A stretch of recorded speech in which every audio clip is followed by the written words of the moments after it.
It's as if all of the crazy insanity which is happening in our world at the moment is there almost in comic book obviousness, saying to us, is this what you want?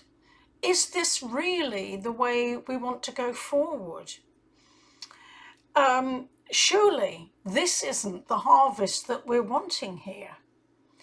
And so I think it's presenting us with an opportunity to look at the horrors and say, no, thank you. We don't want this. We can imagine something better.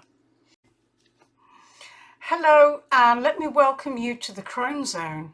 I'm astrologer Lynn Hill, and this report is for the new moon in Cancer. Now, that will be happening here in the UK on the 25th of June, just after 11:30 in the morning. It may be different if you're in a different location and part of the world. New moons are kick-starting new beginnings. So if you know your chart, it would be worth taking a look at where this moon will be occurring in your chart. Which area of your life will it be affecting? Now, these are troubled, chaotic, and stressful times in our world. And I certainly can't sugarcoat anything about the things that have been going on for people. There have been lots of earth events.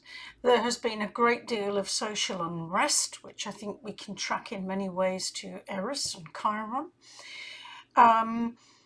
And obviously we have the backdrop of some really truly dreadful wars which are still raging on our planet.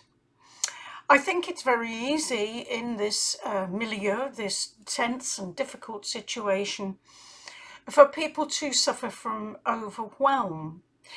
But I have seen in the astrology lately a reinforcement of this idea that we really can take opportunity here. That, as a good friend reminded me the other day, the wheat and the tares grow up together. We can look now, we can see what we want to keep and what doesn't serve us. We are seeing the villainies and bad practice in our world, which we really don't want. The sign of Cancer is a very creative and fertile place for the moon to be. And it may be a time, because of the Cancer placement, when we're thinking about nurturing, self-nurturing, how we nurture others and the self, and also perhaps a focus on home. What makes us feel at home? What is home to us? What is the safety of home? New moons are new beginnings, but we also have Jupiter in on the act here, which is conjunct the sun and the moon in Cancer. So that's sort of amplifying what's going on at the moment. Mercury is really personalizing all of this for us. It's aspecting Uranus, higher mind, but is also in Cancer. It isn't conjunct Sun and Moon and Jupiter, but it's in the same sign. And it's forming lots of different aspects in the chart. And because Mercury in this chart has no less than 7 aspects to different planets, it's the most aspected point. It's all pointing to our consciousness, and that's being supercharged by Uranus to expand. So we're being asked to think in bigger terms, broader terms, about ourselves for sure, about our possibilities, about our growth, about how much more we can be, but also about how much we can expand concepts like family and home and how inclusive we can be. So all of that is stuff that should be working within our minds, our consciousness at this time, and very much occupying our thoughts and helping us to make the wise choices rather than the foolish ones in the current situation. Planetary energies can operate in a whole variety of modes. And in particular, It's up to individuals, it's up to people how they use them. You know, they can be used for the highest good, or they can be misused and abused. Now, looking at the Cancer archetype and looking at the Sun and Moon and Jupiter there, we could be thinking that for some, this will manifest as nationalism. This will manifest as ring fencing the home and the tribe and making alien anybody who doesn't seem to fit that group. That is very much a danger. But that is a misuse of this energy, and it has potentials much beyond that. So let's start with the big and obvious stuff, and that is that Sun and Moon and Jupiter in Cancer are forming a square to Neptune and Saturn in Aries. So this is a cardinal square. So it's cardinal things are very much initiation, and the square aspect obviously is a call for action, because it is only through actions that the tensions of the square can get resolved. And I think I spoke last time a little about Neptune and Saturn together.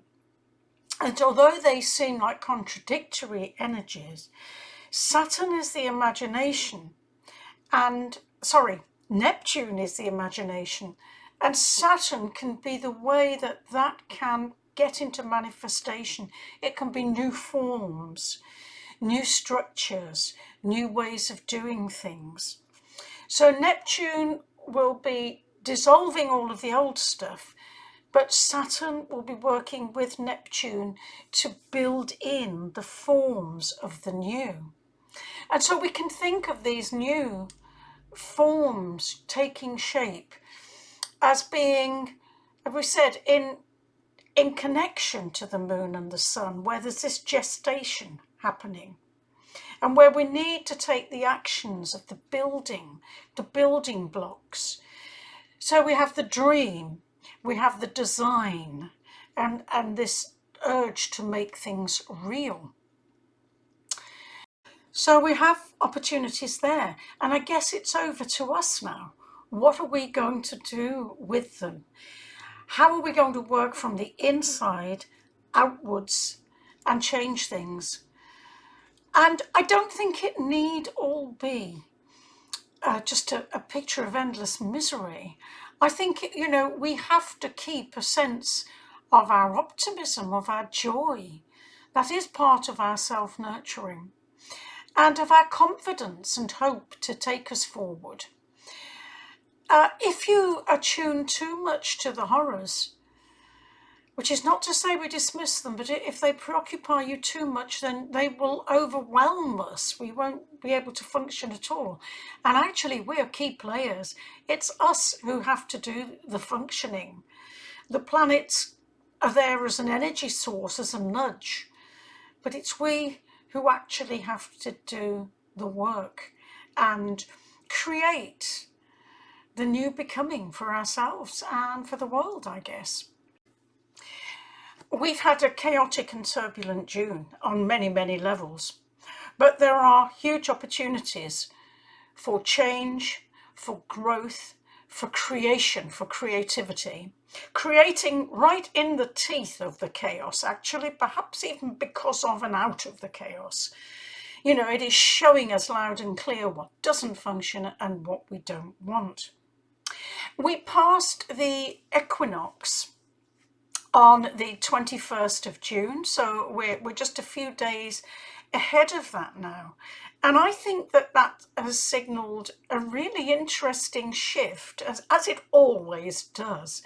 And a friend reminded me that before summer solstice, we see the seeds being planted. And it's a God time, the time of the God.